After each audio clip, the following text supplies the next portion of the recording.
Only to find out na doon mismo sila nagsisiksikan sa isang kwarto. Ang pinakamahirap sa OFW, pag may sakit ang anak mo, ang kaya mo lang gawin, anak, pagaling ka. Now guys, you need to wake up. Do you really believe na yan ang klaseng buhay na gusto nyo? Minsan, nag-aaral tayo, excited tayo magtrabaho. Nung nagtrabaho ka, excited ka mag-retire. Nung nag-retire ka, nakalimutan mo palang mabuhay. Guys, pinulong na tayo ng 16 years sa loob, 4 na sulok ng kwarto natin. Huwag na po kayong pumayag na ikulong pa kayo sa 4 na sulok ng trabaho nyo. Magkano lang kinikita? Do you really believe na yan ang worth nyo? Sabi nga, you know what is the pinaka-weird part sa tao? We're so busy making money, neglecting our own health, and in the end, we're going to spend all our money to save our health. Di ba ang weirdo nun? Nagtatrabaho ka, nagtitipid ka, kakain ka ng instant noodles, mga fast food, para mabilis. In the end, uubusin mo naman yung pera mo sa kagagamot sa katawan mo. Ayaw nyo bang mabuhay na nakasmile? Na nakasmile na hindi mo pinipilit kasi ang Pilipino typical na masayahin. But deep inside sa ngiting yan, grabing sakit ang dinadaanan niyan sa buhay. Ayaw nyo ba yung ngiti nyo maging genuine na totoong masarap na masarap talaga yung ngiti mo? Bridge, if you want to cook. Pag mayaman na po kayo, bakit? When I started, may ginibap din ako. Anong ginibap po? Unang-una, ginibap ko manood ng Naruto.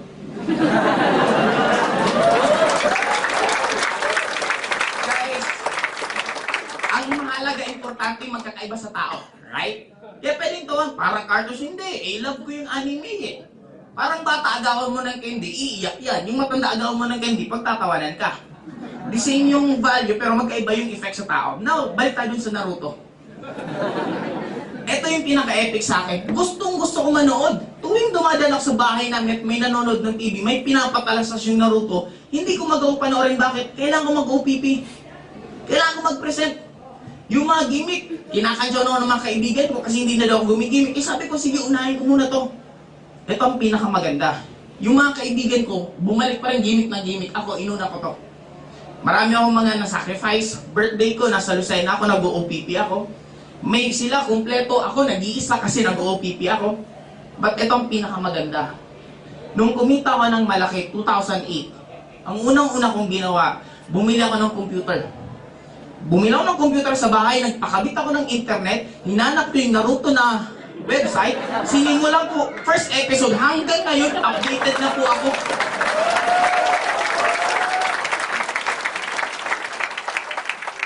Ito pa, ang daming gimmick nila na hindi ako nakasama. Pero okay lang pala, bakit? Nung gumimik naman ako, hindi naman kumukunti ang gimikan habang tumatagal, dumadami. Sila, na-stuck sila kagigimik sa Bicol. Ako nakagimik ng Manila, nakagimik ng Europe, nakagimik ng Las Vegas, nakagimik sa...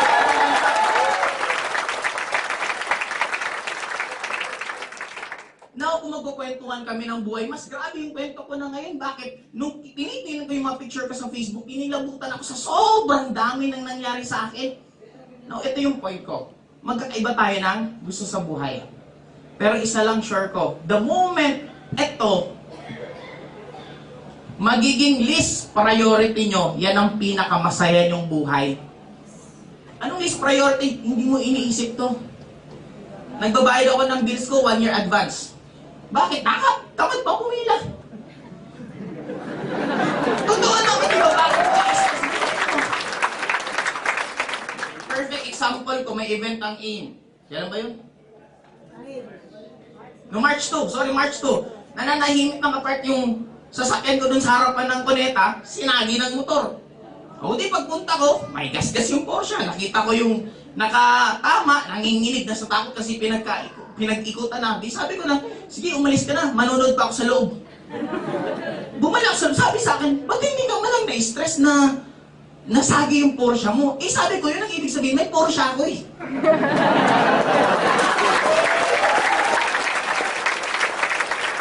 Kayo, kung wala kayong Porsche, masasagi ba? Di ba malabo naman yun? Mamili kayo, may Porsche na sasagi o walang masagi kasi wala kang Porsche. Diba? Now, ito lang ang point ko. In the end, money is just a piece of paper. Pero ang pinakamaganda, pag sobrang laki ng kinikita mo, hindi na to siya magiging importante. Ano magiging importante?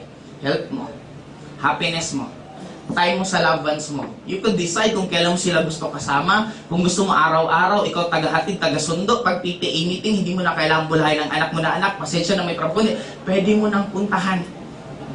The choice is yours. Ang point ko guys, we're not asking your entire life na gawin to. We're just asking, ano ba naman 1, 2 taon?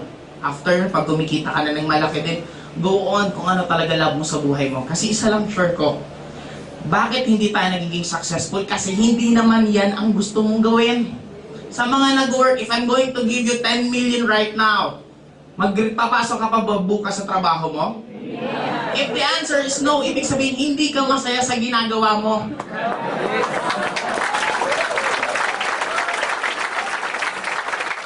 Kasi pag masaya ka sa ginagawa mo, even if you're earning so much, still yun pa rin ang gagawin mo. But the problem is, maraming nagbigay ng pangarap para sa atin. Maging nurse ka kasi yan ang uso. Sundin mo yapak ng magulang mo. But in the end, walang nakakaalam ng totoong happiness natin kundi sarili natin. Ibang pinakamasarap, sabi nga nila, mararamdaman mo yung tinatawag na wholeness or wala ka nang hinahanap sa labas the moment ang ginagawa mo kung ano yung masaya kang gawin. Now guys, sabi nga, kinikilabutan kami bakit? Para sa amin ang nagsisimula pa lang. Kung ganito na karami ang nagkaroon ng result, kung ganito na karami ang tao gabi-gabi, ano na lang kaya pag sa susunod, doon na tayo mismo sa sarili natin building, nasa more than 8 tayo. Gaano kaganda? First floor to, binanggit ko sa video 20 stories, pero actually it's more than. Mga nasa 30 stories. First floor to 15th floor commercial. Doon magkakaroon sa baba, BDO. Para pag nag-in-cash ka, baliw talaga. Hindi tayo masisita sa baba, bakit sila nag-renta sa atin eh. First floor to 15th floor commercial, pati office natin nandun na. Ang maganda pa, magkakaroon tayo doon ng food court na iba't ibang klaseng kainan. May Pampanga, Baguio, Iloilo, Bicol. Guys, imagine nyo, ang market natin ngayon hindi lang nagtatapos sa Pilipinas. We have already 11 branches all over the world. Na-imagine ba pag pumunta doon, tapos yung prospect mo pinapakain mo sa iba't iba, tapos parang naikot na rin niya ang Pilipinas habang kumakain siya doon? Baliw yun! Second, magkakaroon tayo ng office na hindi yung typical na opisina. Parang i-search nyo po yung office ng Google, makikita nyo yung parang player area na cool siya, hindi siya masyadong kailan seryoso sa buhay. Pwede kayong yumaman at araw-araw maging masaya. Tama na kailangan naka-uniforme ka, hindi pa ka ba nagsasawa ng sa school yan ang ginagawa mo, hanggang ngayon ba ganyan pa rin? Diba? Hindi tayo robot na dapat may ID palagi, pwede naman wala eh. Okay, now, balik tayo dun sa first floor and 15th floor, ito pa nakakabaliw. 16 to 30, dun po titira yung mga taga-aim. Ibig sabihin, na-imagine nyo ba na, after nasa ka, nandito sa taas, racket ka sa bahay yung 16 to 30, lahat mga member ng 8. Sa baba, nagbabaliwan. Nakita mo gaano ka-positive yung mangyayari sa energy ng lugar na yun. And ito pa pinaka. Yung buong building na yun naka-LED. Puno ng ilaw yung buong building. Tapos sasabihin ko sa inyo guys, pag pumasok kayo sa opisina ngayon, parang wala ka sa Pilipinas. Yun ang pinakamaganda. Kumbaga, the building itself, gagawin na yung pag-close deal sa prospect mo nang hindi ka pa nagsasalita.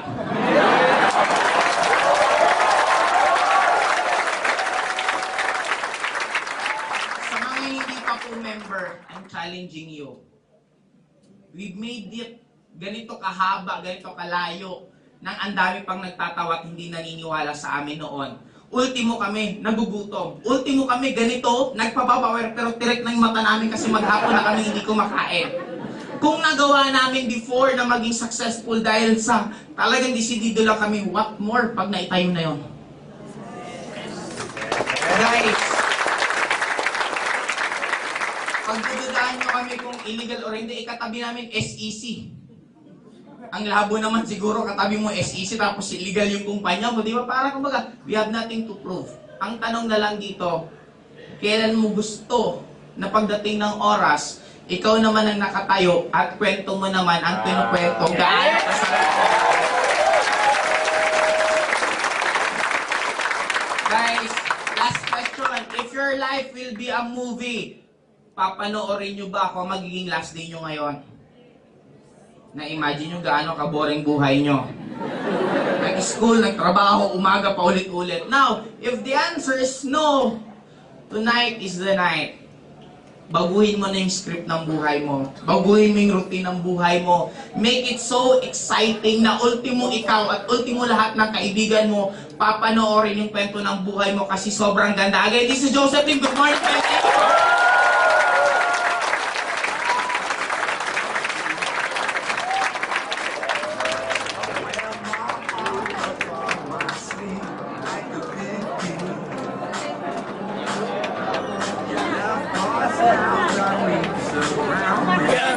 Si Johnny, text mo na lang ako.